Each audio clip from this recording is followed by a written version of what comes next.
فيروس كورونا المستجد يصل إلى القارة السمراء بعد إعلان وزارة الصحة المصرية عن اكتشاف أول حالة إصابة بالفيروس في البلاد لأجنبي لم تحدد جنسيته.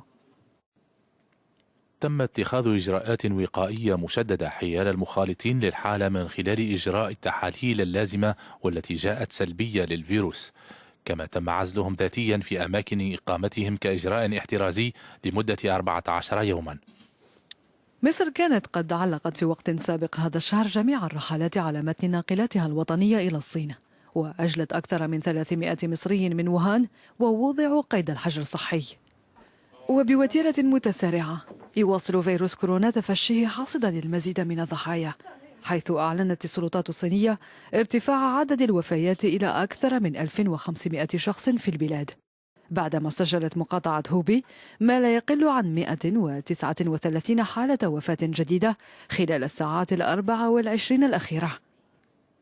بلغ عدد الإجمالي للإصابات أكثر من 66 ألف حالة، فيما أكدت السلطات الصينية خروج أكثر من 6000 مريض من المستشفيات بعد تلقي العلاج والشفاء التام من الوباء.